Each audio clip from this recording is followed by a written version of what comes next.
Bienvenue sur WeUpsell. Bonjour à tous et bienvenue, voici les sujets au programme de ce numéro. Heineken s'efface au rayon canette, Lego commercialise ses briques en braille, Biosense arrive avec une offre de gummies, Andros veut bousculer les pâtes tartinables avec Beanuts, et enfin, chiffres et marché, les fortes chaleurs de mi-août reboossent les ventes de PGCFLS. Voici l'heure de la Update News de WeUpsells et c'est un plaisir de vous accompagner pour ce récapitulatif de l'actualité de la semaine autour des sujets de la distribution, de la relation client ou du field advocacy. Avec le soutien d'Upsells, force de vente supplétive, nous traiterons des tendances, des derniers chiffres et nouveautés. On se retrouve juste après ça. Update News, l'actualité conso et action commerciale de WeUpsells. Tous les vendredis, un rendez-vous animé par Benoît et proposé par Upsell, spécialiste de la force de vente externalisée et supplétive. Heineken s'efface au rayon canette. À l'occasion de ses 150 ans, Heineken France adopte une démarche surprenante en faveur de l'environnement. En effet, pendant un mois, la marque néerlandaise retira son nom de ses canettes métalliques en GMS, privilégiant le terme recyclable. Cette initiative vise à encourager la sensibilisation des consommateurs au tri des contenants. Heineken est engagé pour réduire son impact environnemental. Nous savons que le principal poste émetteur de carbone reste nos emballages, affirme Johan Hello, marketing manager marque internationale de l'entreprise. L'objectif principal est de promouvoir le geste de tri pour ces contenants recyclables à l'infini. Le choix de ce changement de nom temporaire est soutenu par la volonté de réduire l'impact environnemental de Heineken, en particulier celui des emballages. Cette initiative s'accompagnera d'une campagne d'affichage national pour sensibiliser les consommateurs sur le tri ainsi qu'un dispositif itinérant mission recyclage. Ainsi, pendant 6 semaines, des ambassadeurs parcourront les rues de Marseille, Toulouse, Bordeaux et Paris, accompagnant les usagers au geste de tri approprié pour les produits entièrement recyclables. Lego commercialise ses briques en braille. Lego dévoile un ensemble de briques en braille offrant une manière ludique de se familiariser avec cet alphabet. 2 versions en anglais et en français seront commercialisées à partir du 1er septembre prochain. Initialement distribuées depuis 2020 uniquement par la Fondation Lego à des organisations éducatives pour les enfants malvoyants, les briques en braille ont suscité des retours positifs et une demande croissante. Ainsi, ce retour a incité le fabricant danois à les rendre accessibles au grand public. Le kit disponible en anglais et en français se compose de 287 briques en 5 couleurs, blanc, jaune, vert, rouge et bleu. Ces briques sont entièrement compatibles avec les autres produits Lego. De plus, les tenons sont disposés pour correspondre aux lettres et aux chiffres de l'alphabet braille, avec des versions imprimées pour faciliter l'apprentissage. Martina Bell Williamson, président de l'Union mondiale des aveugles, a salué cette initiative qui permet aux enfants aveugles et malvoyants de partager leur apprentissage avec leur entourage. L'ensemble de Lego Découvrir le braille sera disponible à partir du 1er septembre sur le site de la marque. Lego offre également une gamme d'outils d'apprentissage pour enrichir l'expérience et soutenir le développement des compétences pré-braille. Biosense arrive avec une offre de gummies. La marque Biosense appartenant au groupe Léa Nature répond à la demande croissante de gummies en lançant une gamme bio en grande distribution dès le mois de septembre. Cette collection comprendra 4 options: énergie, anti-stress, sommeil et beauté des cheveux.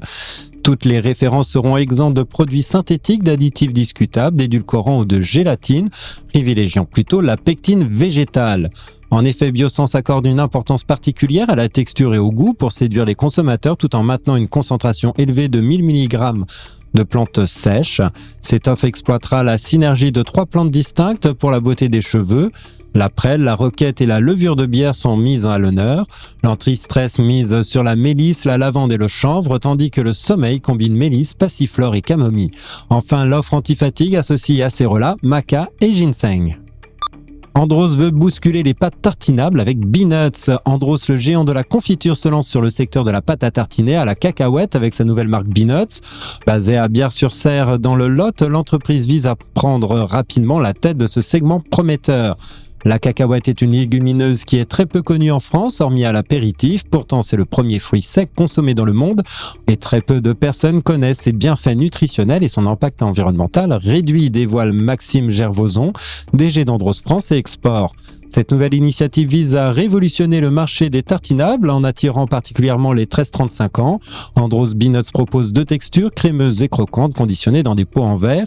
La recette est courte, simple et met en avant les bienfaits nutritionnels de la cacahuète. Avec plus de 80% de cacahuètes torréfiées, 10% de sucre, 8% de matière grasse végétale et aussi de l'extrait de vanille, l'entreprise s'inscrit dans une stratégie de végétalisation de l'alimentation initiée en 2018 avec Andros gourmand et végétal. Maxime Gervosan affirme que le marché de la pâte à tartiner aux cacahuètes a un potentiel important et pourrait tripler en volume au cours des 3 à 5 prochaines années, dépassant les 10 000 tonnes. L'objectif d'Andros est de rapidement prendre la tête de ce marché avec au moins 50% de part de marché. Pour finir, chiffres et marchés, justement, les fortes chaleurs de mi-août reboostent les ventes de PGCFLS. Lors des 2 premières semaines d'août, le chiffre d'affaires des PGCFLS a progressé de 6,5%, mais les volumes se sont contractés à 4,3%. En effet, la météo décevante et les écarts de température par rapport à 2022 dans une grande partie des régions contribuent à cette baisse. Les rayons des bières, cidres et BRSAEO et les glaces ont particulièrement souffert de cette période avec des décroissances respectives de 16,4%, 23,4% et 30%. La situation s'inverse cette semaine avec l'arrivée d'un épisode caniculaire dopant les ventes des produits de l'été. La baisse des volumes de PGCFLS est limitée. Les PGC alimentaires sont quasi à l'équilibre, portés notamment par la croissance des bières, des cidres et des BRSAEO, ainsi que les glaces. Le DPH recule franchement de 9,2%, même si les catégories météo-sensibles du rayon enregistrent des croissances fortes à l'image des produits solaires avec une augmentation de 95,3% et des insecticides à 19,6%.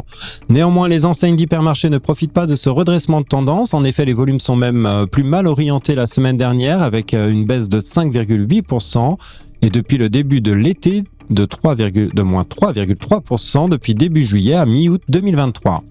Le e-commerce GS1 en revanche confirme la bonne santé affichée ces dernières semaines. Les volumes de PGCFLS se développent sensiblement sur le circuit digital avec une croissance de 4,9% grâce à la dynamique soutenue de l'épicerie à 7,8% et du frais à plus 8%. Merci de votre écoute, nous nous retrouvons la semaine prochaine. En attendant, abonnez-vous à la chaîne et au podcast de WeUpsells pour ne manquer aucune actualité. Enfin, n'hésitez pas à commenter et à réagir sur les sujets. Les équipes d'Upsell et moi-même, nous vous souhaitons d'excellents moments à tous.